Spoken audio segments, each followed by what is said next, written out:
아멘. 여러분 반갑습니다. 자, 오늘 어제는 날씨가 너무 좋더라고요. 그죠? 그래서 어제 짧은 여행을 우리 태화와 경화와 함께 짧은 여행 브리프 존이라는 그 커피숍이 있어요. 경산에. 그래서 거기 가서 함께 시간을 보냈는데 너무 아름다웠습니다. 아무리 놀라운 작품이 있다 할지라도 하나님이 만드신 그 작품하고는 비교가 되지 않는다는 생각을 어제 새삼도 강하게 많이 느꼈습니다. 요즘에 뭐 전쟁도 있고 여러 가지 또 기름값 때문에 걱정하는 사람들도 많을 거고 경제적으로도 어려운 분들도 있지만 하나님이 주신 그 축복과 은혜 속에서 그걸 마음껏 누리고 또 경험하면서 우리의 마음 속에 하나님이 주신 그 선물을 누릴 수 있는 우리 모두가 되어지기를 좀 바라고 싶습니다. 지난주에 우리 수영 형제와 함께 시간을 또 보냈어요. 우리 수영 형제가 일주일 동안 휴가였어요. 그래서 이렇게 돌아다니면서 형제들하고 시간을 이렇게 즐기고 있는데 저한테도 시간을 내줘서 같이 시간을 좀 보냈습니다. 시간을 보내면서 그런 얘기를 하더라고요. 그 스타벅스에 가서 케이크랑 그 커피를 같이 마셨거든요. 너무 맛있었어요. 처음 먹는 케이크였어. 그래서 그 후조가 선물한 거라고 하면서 저한테 막 자랑을 하면서 제가 장가 잘 갔죠? 막 이러면서 이야기하면서 저한테 그러더라고. 아우 진짜 우리 교회에서 최고의 은혜를 받은 건 목사님이시고 그 다음에 우리 임태화 형제고 제가 넘버 3입니다. 라고 이야기를 하더라고요. 그래서 다시 한번 내가 얼마나 큰 축복을 받았는지 우리 수영 형제를 통해서도 다시 기억할 수 있어서 너무 좋았습니다. 그 은혜를 느끼면서 오늘 여러분과 함께 말씀을 나누고 싶습니다. 오늘 저의 제목은 구원과 은혜는 하나님의 것입니다 라는 주제를 갖고 여러분과 시간을 보내고 싶습니다. 요즘에 제가 시간을 계속 그 사순절 기간 동안 이 부활절을 기다리면서 우리가 어떤 마음으로 이 부활절을 기다려야 할지에 대해서 말씀을 나누고 있습니다. 오늘은 요나서 4장을 함께 보면서 여러분과 말씀을 나누고 싶은데 4장이 길지가 않습니다. 그래서 1절에서부터 11절의 말씀이거든요. 그래서 함께 우리가 보면서 그 읽으면서 이 스토리를 우리 마음속에 한번 새기기를 바라고 싶습니다. 자, 요나서 4장 1절에서 11절입니다. 요나는 이 일이 매우 못마땅하여 화가 났다. 왜 화가 나신지 아시죠? 느느웨 성이 망할 줄 알았는데 그들이 마음이 돌이키는 걸 보고 요나는 마음이 매우 불편했습니다. 그는 주님께 기도하며 아뢰었다. 주님, 내가 고국에 있을 때 이렇게 될 것이라고 이미 말씀드리지 않았습니까? 내가 서둘러 스페인으로 달아났던 것도 바로 이것 때문입니다. 하나님은 은혜로우시며 자비로우시며 좀처럼 노하지 않으시며 사랑이 한없는 분이셔서 내리시려던 재앙마저 거두실 것임을 내가 알고 있었기 때문입니다. 주님, 이제는 제발 내 목숨을 나에게서 거두어 주십시오. 이렇게 사느니 차라리 죽는 것이 낫겠습니다. 굉장히 강력하게 어필하고 있습니다. 주님께서는 내가 화를 내는 것이 옳으냐 하고 책망하셨다. 요나는 그 성읍에서 빠져나와 그 성읍 동쪽으로 가서 머물렀다. 그는 거기에다 초막을 짓고 그 그늘 아래에 앉았다. 그 성읍이 어찌 되었는가를 볼 셈이었다. 주 하나님이 박넝쿨을 마련하셨다. 주님께서는 그것이 자라올라 요나의 머리 위에 그늘이 지게 하여 그를 편안하게 해 주셨다. 여기까지 맞았나요? 네, 더 읽어도 되죠? 박넝쿨 때문에 어디 읽다가 말았지 제가? 자, 편하게 해줬다. 넝쿨 때문에 요나는 기분이 무척 좋았다. 그러나 그 다음 날 동이틀 무렵 하나님이 벌레를 한 마리 마련하셨는데 그것이 박넝쿨을 쏟아 버리니 그 식물이 시들고 말았다. 자, 다음. 해가 뜨자 하나님이 찌는 듯이 뜨거운 동풍을 마련하셨다. 햇빛이 요나의 머리 위에 내리쬐니 그는 기력을 잃고 죽기를 자청하면서 말하였다. 이렇게 사느니 차라리 죽는 것이 더 낫겠습니다. 하나님이 요나에게 말씀하셨다. 박넝쿨이 죽었다가 죽었다고 내가 이렇게 화를 내는 것이 옳으냐? 요나가 대답하였다. 맞아요?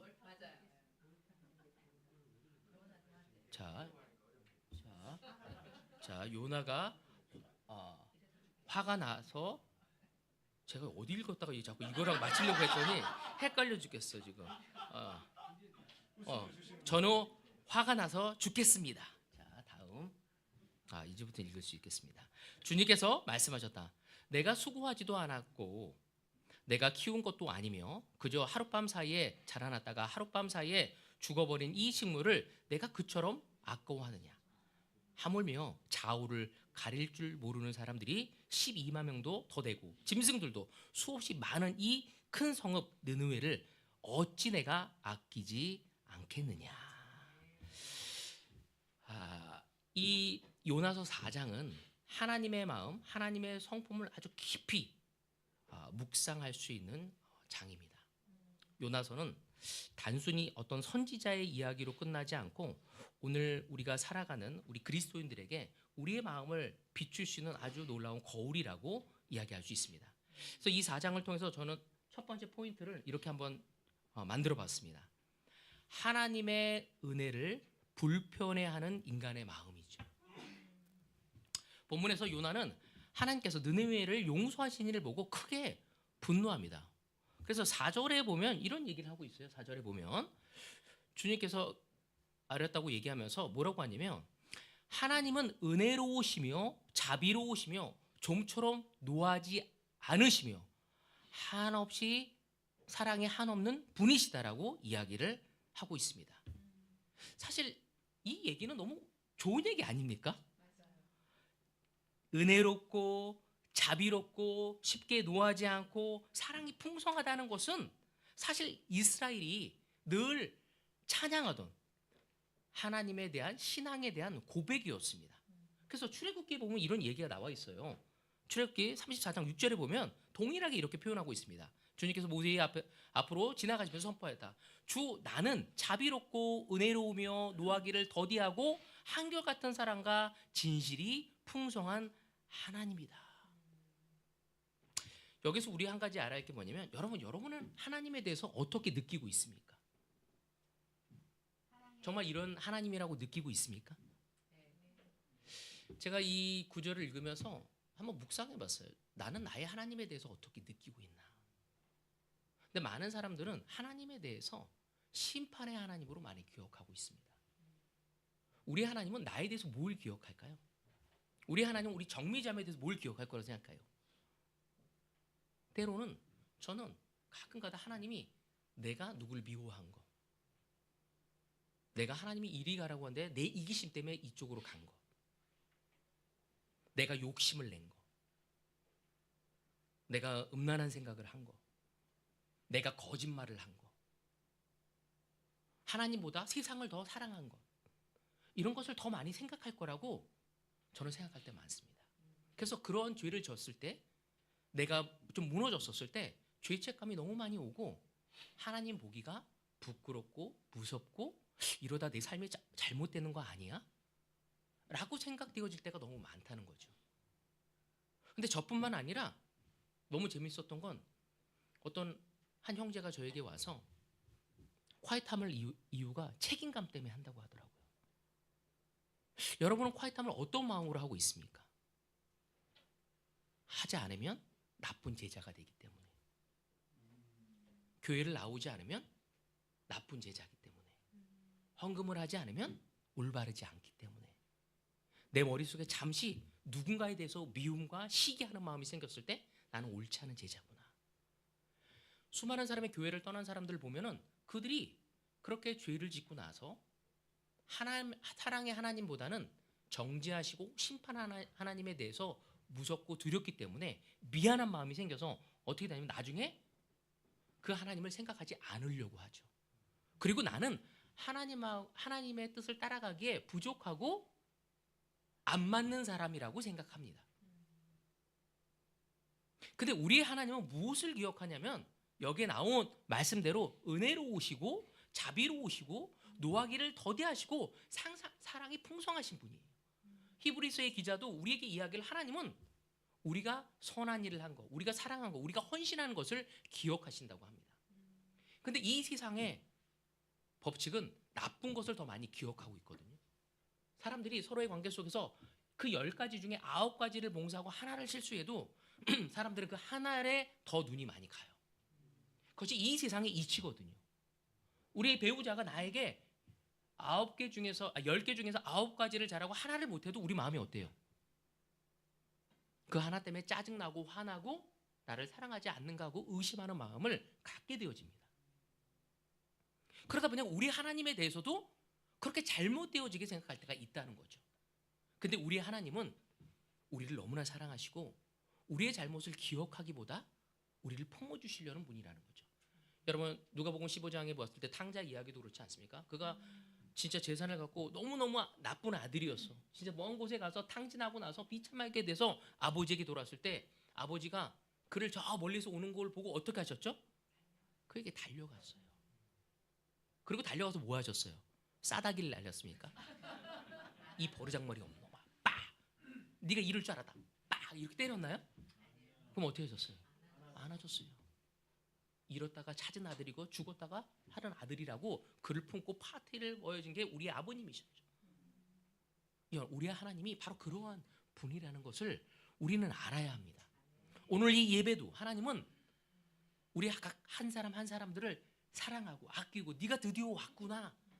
오늘 내 이야기를 듣고 네 마음에 평안이 있기를 원한다.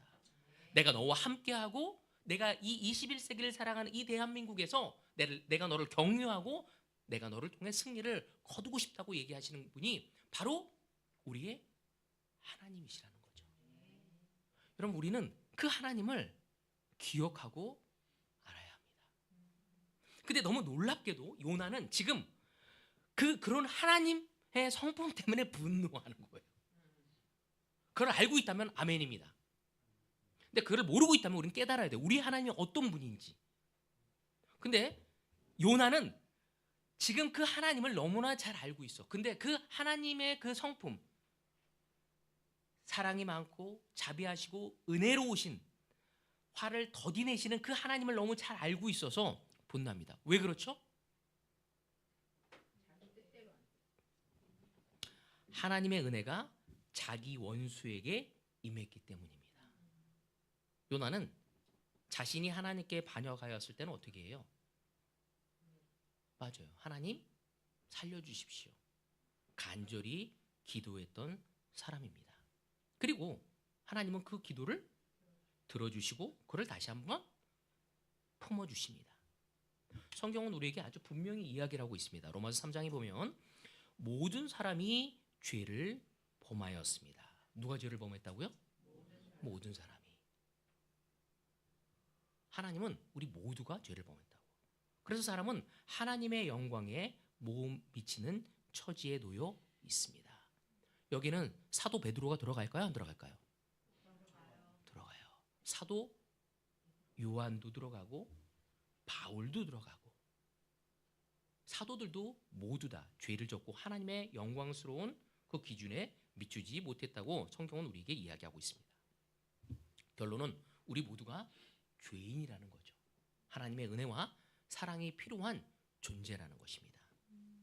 하지만 요나는 다른 사람들, 특별히 이 아시리아, 자신의 민족을 또 자신을 못살게 굴었고 너무 잔인하게 굴었던 그들이 자신과 같은 은혜를 받는 것을 견디지 못하는 것이었습니다. 여러분 이 모습이 어떻습니까? 저는 이 모습이 전혀 낯설지가 않았어요. 왜냐면 내가 그럴 때가 많거든요. 누군가 잘못했을 때 그 사람이 특별히 그 잘못이 나에게 상처를 주고 나에게 손해를 주고 나에게 아픔을 줬으면 우리는 어떻게 해야 돼요? 그 사람은 그 대가를 분명히 치러야 하고 그리고 그 아픔을 통해 깨달아야 돼. 근데 우리는 우리가 그런 죄를 지고 넘어지면 어떻게 돼요? 하나님의 은혜와 사랑으로 우리가 회개할 수 있는 시간이 되어지기를 원하거든요. 그래서 나는 용서받아야 하지만 저 사람은 안 된다는 생각을 가집니다. 나는 은혜를 받을 자격이 있지만 저 사람은 받을 자격이 없다고 생각합니다. 여러분 아주 쉽게 우리 부부관계에서도 그러지 않습니까? 나에게는 하나님의 은혜가 있길 원하지만 내 배우자가 나에게 상처를 준 거는 쉽게 나한테 용서를 구하는 것 같고 별로 찔려하지 않는 것 같고 하나님께 용서받았다면 좀 억울해. 내가 받은 상처를 너도 그만큼 받아야 한다는 생각이 있을 때가 있다는 거죠. 그것뿐만 아니라 다른 사람이라면 더 그렇지 않습니까? 이거는 교회가 생긴 이래 예수님이 오시고 난 이후에도 이 기독교 역사 속에서도 계속적으로 반복적으로 이루어지고 있는 것입니다. 근데 하나님은 이것을 깨달아지기를 원하는 거죠. 무엇을 우리가 분명히 알아야 하냐면 바로 은혜는 하나님의 것이라는 거죠. 내 것이 아니에요. 그리고 은혜는 자격이 아니라 뭐라고요? 선물이라는 것입니다. 구원은 인간의 소유가 아니라 하나님의 것이라는 것을 이 요나서를 통해서 하나님이 그 자비롭고 은혜로우시고 사랑이 풍성하시고 화를 더디 내시는 그분이 그 요나를 통해 우리에게 알려주고 계시는 것입니다. 우리가 그 하나님이 너무나 놀라운 분이고 사랑이 많고 은혜가 넘치고 자비함이 가득한 분이라는 걸 알았다면 그걸 모르었다면 그걸 알아야 하는 것이 필요한 것이고 그리고 그 자비로우신 하나님은 나뿐만 아니라 다른 사람에게도 그 은혜와 자비를 베푸실 수 있는 분이라는 것을 우리가 받아들일 수 있어야 한다는 거죠. 많은 경우 교회 생활을 하다가 제자로 생활을 하다가 그리스도인의 삶을 살다가 하나님을 떠나는 경우 제가 교회를 떠나고자 하는 유혹도 있었거든요. 그때가 언제냐? 나에게 너무나 깊은 상처 준 사람이 잘 먹고 잘 사는 모습이 저는 옳다고 생각하지 않았어요. 하나님이 아닌 내가 가서 그 사람을 정죄해야 한다고 생각했습니다. 사실 지금도 그런 마음이 스물스물 나올 때가 많아요. 근데 우리 하나님은 그러한 분이 아니시라는 거죠. 그래서 4장 4절에 보면 이런 얘기를 하고 있어요. 주님께서 내가 화를 내는 것이 옳으냐 하고 책망하셨다. 그때 그는 뭐라고요? 맞아요. 그렇게 얘기하고 있어요. 사실 이 질문, 내가 화를 내는 것이 옳으냐는 이 질문은 단순히 꾸중이 아닙니다. 사실 우리의 마음을 드러내는 질문이거든요. 요나만을 향한 질문이 아니었어요. 우리를 향한 질문이었습니다. 요나는 스스로 판단자가 되어서 누가 구원받을 자격이 있는지를 자기 스스로 하고자 하는 위치에 가 있었던 겁니다. 너는 은혜 받을 만해. 너는 은혜 받을 수 없어. 저는 그런 자세를 가질 때가 너무 많았어요. 하나님은 이 요나를 통해 우리에게 도전을 주고 계십니다.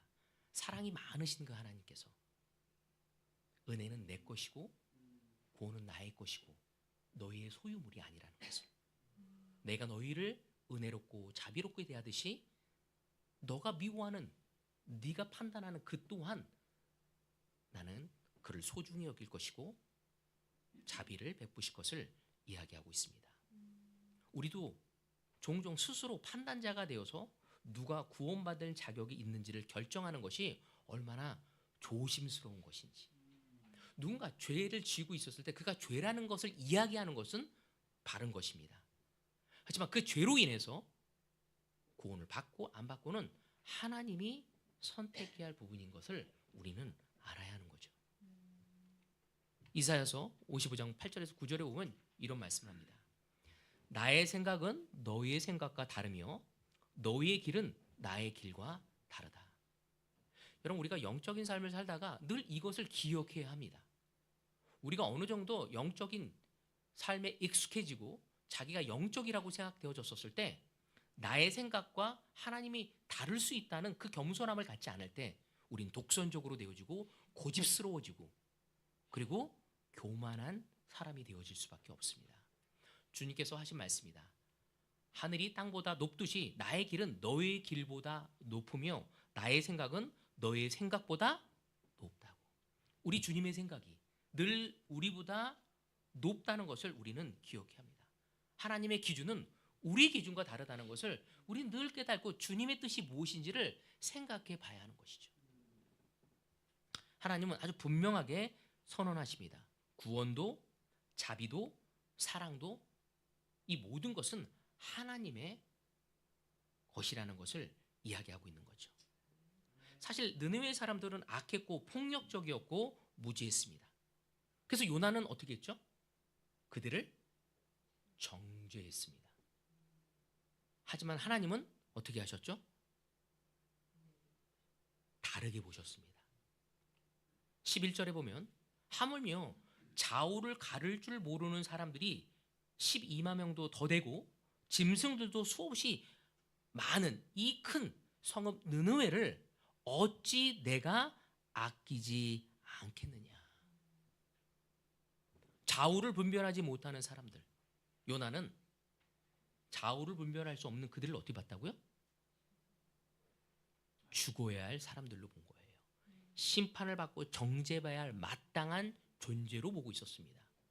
근데 하나님은 그 앞뒤를 가리지 못하는, 좌우를 가리지 못하는 그들에게 그들이 구원을 받아야 할 이유가 되었죠. 여러분, 이것이 바로 하나님의 마음입니다. 이 말씀은 에스겔에서도 아주 동일하게 하나님이 우리에게 가르쳐주고 있습니다. 18장 23절에 보면 나 주의 하나님의 말이다. 악인이 죽는 것을 내가 조금이라도 기뻐하겠느냐. 오히려 악인이 자신의 모든 길에서 돌이켜서 사는 것을 내가 참으로 기뻐하지 않겠느냐. 하나님은 심판보다 무엇을 더 기뻐하신다고요? 회복되어지는 것, 주님께 되돌아오는 것을 기뻐하십니다. 요나에게는 정죄의 이유였던 것이 하나님에게는 구원의 이유가 되었던 것입니다. 여러분, 오늘 시간 이 요나를 통해서 이 십자가 부활을 기다리면서 첫 번째, 우리 하나님이 어떤 분인지를 깨닫고 그 은혜가 나에게 베풀어지듯이 다른 사람에게도 베풀어져야 함을 우리는 받아들일 수 있는 더 큰 마음을 소유할 수 있어야 합니다. 저는 이 말씀을 준비하면서 괴로웠습니다. 그리고 계속 기도해야만 했어요. 인정해야 했죠. 내가 얼마만큼 마음이 좁은 사람인지. 제 아내가 종종 저에게 도전을 줍니다. 이 밴댕이 같은 속을 가진 남편이라고. 정말 저는 밴댕이에요. 부정할 수가 없어. 너무 조그만 것에 토라지고 삐지고 판단하고 정죄하는 것이 제 삶에 너무 익숙합니다. 그래서 우리 하나님을 바라보며 가지 않는다면 그 마음을 넓힐 수가 없는 것입니다. 여러분, 먼저 이 부활절을 기다리며 여러분의 배우자에게 마음을 넓히십시오. 여러분의 인상을 피십시오. 그리고 마음을 펴서 받아들일 수 있는 우리가 되어야 합니다. 더 나아가선 내 가족과 내 이웃들에게 또 나에게 상처 준 사람에게 그런 마음을 갖기 위해 기도하며 그분의 은혜를 찬양할 수 있는 우리가 되어지길 원합니다. 두 번째, 하나님은 우리의 좁은 마음을 넓히신다는 겁니다. 제 마음은 밴댕이라고 했잖아요. 아주 좁아요. 근데 그 마음을 넓히시는 분이 우리 주님의 은혜고 사랑입니다. 하나님은 넝쿨을 통해 요나를 가르치십니다. 그렇지 않습니까? 요나는 자기가 키우지도 않은 식물이 시들자 어떻게 하죠? 굉장히 화가 나거든요. 사실은 짜증을 내요. 어떻게 해요? 죽여달라고. 죽는 게 나는 이거 읽으면서 야, 진짜 요나 너무하다 하나님한테. 근데 사실 우리가 그럴 때가 많거든요. 내 뜻대로 되지 않을 때, 내 아이들이, 내 비즈니스가, 내 관계가 내 목표대로 되어지지 않을 때, 내 배우자가 내 뜻대로 움직여지지 않는 거야. 그때 우리 어떻게 했습니까? 요나같이 반응할 때 너무 많지 않습니까? 요나는 박넝쿨 하나 때문에 기뻐하고 그것이 사라지자 죽고자 하는 것이 이 요나였습니다. 하나님은 그에게 이야기하십니다. 내가 수고하지도 않았고 내가 키운 것도 아니며 그저 하룻밤 사이에 자라났다가 하룻밤 사이에 죽어버린 이 식물을 내가 그처럼 아까워하는데 하물며 좌우를 가를 줄 모르는 사람들이 12만 명도 더 되고 짐승도 수없이 많은 이 큰 성읍을 느느웨를 어찌 내가 아끼지 않겠느냐. 하나님은 내가 수고하지도 않은 것도 아끼면서 내가 이 큰 성, 그 느느웨를 아끼는 것에 대해서 이야기를 하고 있습니다.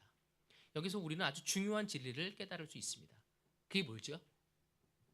우리는 아주 작은 것에 민감합니다. 근데 하나님의 아주 큰 것에 대해서는 둔감한 거죠.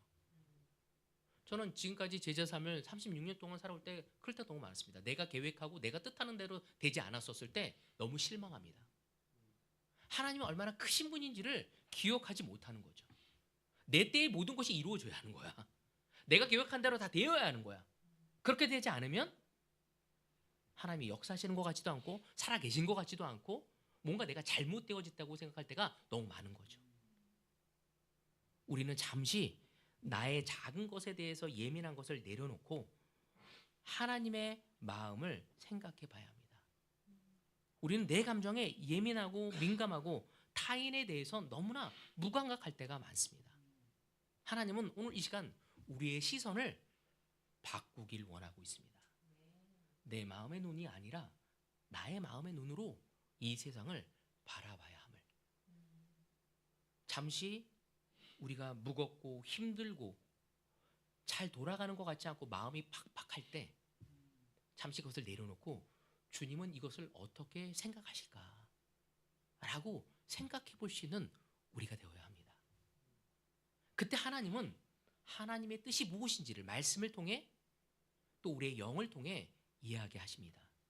저는 이 부활절을 기다리며 무엇보다도 우리의 마음을 돌아볼 때라고 생각합니다. 그냥 부활절 달걀 까먹는 시간이 아니라, 그리고 우리는 특별히 이 부활절 많은 형제자매들이 이곳에 오기 때문에 많은 것들도 준비해야 돼요. 그걸로 시간을 보내는 것이 아니라 준비해야죠. 무엇보다도 우리의 마음을 돌이켜 살펴볼 수 있는 시간이 되어지길 원합니다. 그래서 이 부활절을 기다리며 우리는 마음을 점검하는 시간이고 회개하는 시간이죠. 시편 139편에 보면 이렇게 이야기하고 있습니다. 하나님, 나를 샅샅이 살펴보시고 내 마음을 알아주십시오. 나를 철저히 시험해 보시고 내가 걱정하는 바를 알아주십시오. 내가 나쁜 길을 가지나 않는지 나를 살펴보시고 영원한 길로 나를 인도하여 주십시오. 오늘 하나님께서 우리에게 묻고 계십니다. 질문하고 있는 거죠. 내가 미워하는 사람은 누구인가?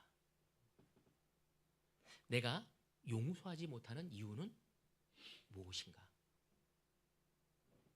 혹은 그 이유가 하나님께서는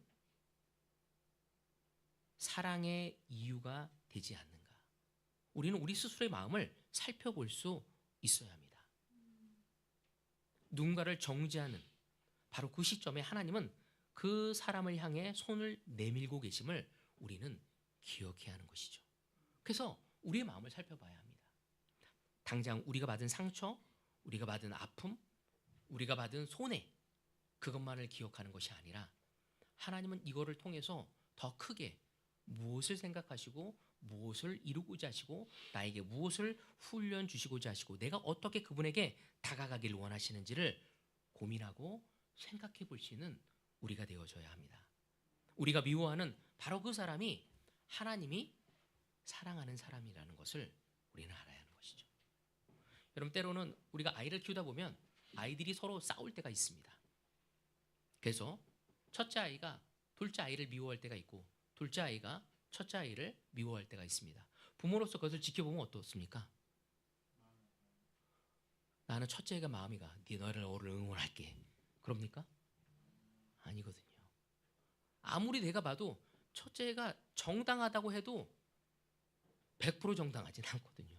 둘째 애가 아무리 정당하다고 할지라도 100% 정당하진 않습니다. 우리 인간의 눈으로 우리 아이를 키우면서도 우린 그것을 볼 수 있습니다. 왜? 두 아이 다 우리가 사랑하니까. 서로가 미워하기보다는 바르게 해결하고 서로가 올바른 사랑과 우정과 믿음을 쌓아가기를 원하듯이 하나님 또한 우리에게 그 마음을 갖고 계심을 우리는 이 부활절을 기다리며 우리의 마음을 살피며 우리의 주변 사람들을 용서하고 품을 수 있는 마음을 위해 기도하는 우리 모두가 되어지기를 바랍니다. 바로 그것이 우리의 마음을 넓히는 것입니다. 세 번째, 십자가가 보여주는 하나님의 마음입니다. 사랑하는 여러분, 하나님의 사랑은 말로만 있는 것이 아닙니다. 그렇지 않습니까? 뭐로 있는 거죠? 사랑은 말로만 하는 것이 아니라 행동도 따라야 하는 거죠. 만약에 우리 임태화 형제가 우리 김경화 자매에게 사랑한다고 이야기했어요. 우리 경화 자매는 사랑을 느낍니까? 대답을 안 해줘요. 사랑을 느끼겠죠. 근데 계속 경화 자매가 필요한 것들을 해주지 않고 말로만 해. 그럼 어떻게 할까요? 그 말에 진실성이 못 느껴지는 거잖아요. 근데 우리가 알아야 할 게 무엇이냐면 사랑은 말이 아니라 행동이 따라야 한다는 것을 우리는 알고 있습니다. 바로 예수님의 십자가가 바로 그 말뿐만 아니라 행동까지 옮겨진 완전한 그 행동이라고 우리는 볼 수 있기 때문입니다. 저는 제자 삶을 살아가면서 36년 동안 깨달아가는 게 뭐냐면 처음에는 그리스도의 사랑을 뭐로 깨달았냐면 머리로 깨달았어요. 어떤 사람은 막 십자가 공부하면서 눈물 흘린 사람들이 있더라고요. 근데 저는 막 눈물 흘려도 안 흘려지는 거야. 머리로는 알거든. 나를 진짜 너무 많이 사랑하셨구나. 근데 시간이 가면서 그 머리로 알던 것이 뭐로 알게 될까요? 바로 마음으로 느껴지기 시작합니다. 근데 우리가 마음으로 느낀다고 해서 우리의 삶으로 적용이 되나요? 그건 또 다른 거예요. 그래서 시간이 가면서 제자의 삶은 그 사랑을 배워가는 사람은 첫 번째 머리로 알고, 두 번째 우리의 마음으로 알고, 세 번째 우리의 삶으로 내려가는 것이 바로 우리의 사랑의 성숙이라는 거죠. 우리가 우리의 배우자를 사랑한다고 말로 표현하고 때로는 마음으로 느끼지만 내 행동까지 100% 전달되기가 어렵습니다. 바로 우리가 십자가는 바로 그런 부분이었죠. 그분이 말과 행동이 함께 어우러진 완벽한 사랑이었던 것입니다. 로마서 5장 8절에 보면 우리가 아직 죄인이었을 때 그리스도께서 우리를 위하여 죽으셨습니다. 이리하여 하나님께서는 우리에 대한 자기의 사랑을 실증하셨습니다. 바로 예수의 십자가는 죄인을 위해 기꺼이 채찍을 맞으며 피를 흘리셨죠. 그리고 원수를 위해 죽으신 사랑이었고 자격이 없는 자에게 주어지는 구원을 의미하는 것입니다. 이것이 하나님의 사랑이고 자격 없는 자를 향한 사랑이고 우리는 이것을 하나님의 은혜라고 이야기합니다. 바로 부활절을 앞두고 우리가 이러한 사랑을 깨달아가고 알아가고 행할 수 있는 우리가 되어야 합니다. 부활절을 그냥 날짜로 채워가는 시간이 아니라 2주 뒤에 온다는 것이 아니라 우리가 말로도 표현하고 마음으로도 느끼고 우리의 삶으로도 서로 나눠줄 수 있어야 하는 거죠. 여러분, 은혜로 살고 은혜를 흘려보내는 삶을 우리는 살아가야 합니다. 여러분, 요나의 이야기는 이 4장 11절에 뭐라고 마지막에 나온지 기억하십니까? 마지막에 보면은 이렇게 얘기합니다. 하물며 좌우를 가릴 줄 모르는 사람들이 12만 명도 더 되고 짐승들도 수없이 많은 이 큰 성읍 느느웨를 어찌 내가 아끼지 않았느냐라고 이야기합니다. 그 다음에는 아무런 내용이 없습니다. 그것은 무슨 내용일까요? 요나는 어떻게 됐을까요? 어떻게 됐을 거라고 생각합니다. 우리는 깨닫기를 바랄 뿐이죠. 다시 말해서 이 요나의 이야기는 끝이 열려 있습니다. 그렇게 될 수도 있고 그러지 않을 수도 있다는 거죠. 이 말은 우리의 이야기도 열려 있다는 것입니다. 끝이 아니라는 거죠. 우리가 어떻게 반응할 것인지, 그건 우리가 만들어가야 할 부분이라는 것을 알아야 합니다. 야고보에 보면 2장 13절에 보면 심판은 자비를 베풀지 않는 사람에게는 무자비합니다. 그러나 자비는 심판을 이깁니다. 뭐라고요? 자비는 심판을 이긴다고. 여러분, 우리 하나님은 공의의 하나님이시죠. 그리고 심판을 하실까 안 하실까요? 마지막 날 하나님은 우리 이재호 형제를 심판하실까 안 할까요? 하실 거예요. 두렵습니까? 네, 저도 두려워요. 근데 한 가지 알아야 할 게 뭐냐면 우리 하나님은 사랑의 하나님 안에 그 심판의 하나님이 있는 거예요. 그러니까 심판하기 위해 우리를 보는 것이 아니라 사랑하기 때문에 심판을 하시는 거예요. 그것을 인지하지 못한다면 우리는 잘못된 하나님을 알아갈 수 있다는 것입니다. 우리는 선택해야 합니다. 요나처럼 살 것인가, 아니면 하나님처럼 사랑할 것인가, 정죄하고 심판하며 살 것인가, 아니면 불쌍히 여길 것인가. 이게 왜 중요하냐면 우리가 우리 하나님을 어떻게 보냐에 따라 나를 또 어떻게 보고 갈 수 있는지를 이야기하는 것입니다. 우리의 사랑의 하나님을 느끼고 깨닫는 사람이라면 그 사랑의 하나님으로 나를 볼 수 있지만, 내가 하나님을 심판의 하나님으로만 바라본다면 늘 우리는 그 심판을 받지 않기 위해 해야 하는 존재가 되어지는 거고, 다른 사람 역시도 사랑의 눈이 아닌 심판과 정죄의 눈으로 무엇이 옳고 그른지만을 판단하는 우리가 될 수밖에 없다는 것입니다. 오늘 하나님은 우리를 초대하십니다. 좁은 마음에서 벗어나 하나님의 그 넓은 마음 안으로 들어오라고 이야기하고 계십니다. 이 부활절을 기다리며 우리의 좁은 마음을 좀 내려놓고 주님의 그 넓은 마음으로 들어가서 우리가 그 자비하심을, 또 은혜로우심을, 화를 좀 더디 내시는 그 사랑이 풍성하신 하나님을 경험하며 내 삶뿐만 아니라 다른 사람에게도 그것을 베풀고 그 은혜를 흘러내려가게 할 수 있는 우리 모두가 되어지기를 바라면서 오늘 말씀을 마치도록 하겠습니다. 자, 이제 함께 기도하고 우리 성찬의 시간을 같이 갖도록 하겠습니다. 사랑의 하나님, 감사합니다. 우리는 은혜를 받으면서도 은혜를 막아서는 사람들입니다. 우리 안에 있는 미움과 판단을 내려놓게 하시고 하나님의 마음을 품을 수 있도록 도와주시옵소서. 예수님이 이 땅에 내려오셔서 사랑과 자비와 은혜로움을 베풀었지만 사람들은 그것을 핍박과 저주와 비난과 아픔과 악의로 되돌려 주었지만 그분은 기꺼이 그것을 품으셨습니다. 예수 그리스도의 사랑이 우리 안에 끊임없이 흘러 넘치듯이 우리 또한 이 세상을 바라볼 때 예수님의 마음으로 이 세상을 바라볼 수 있도록 도와주시옵소서. 지금 전 세계는 전쟁으로 시끄럽습니다. 그들은 죽어야 하고 내가 옳은 것이고 공정한 것이고 그들은 악하다고 이야기합니다. 하나님 아버지, 악함을 우리는 악함으로 대적하지 않고 주님 앞에 회개하고 부끄러움을 여기고 돌이킬 수 있는 마음으로 그들을 다가설 수 있는 저희가 될 수 있도록 도와주시옵소서.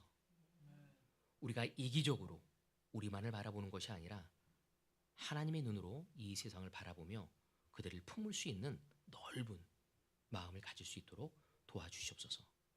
오늘 우리 앞에 떡과 잔이 지나갈 때 예수님이 기꺼이 우리에게 그 모범을 보였듯이 우리가 오늘 이 시간 함께 성찬을 하며 그 길을 따르겠다고 결정의 시간이 되어지기를 소망하며 주 예수 그리스도의 이름으로 기도합니다.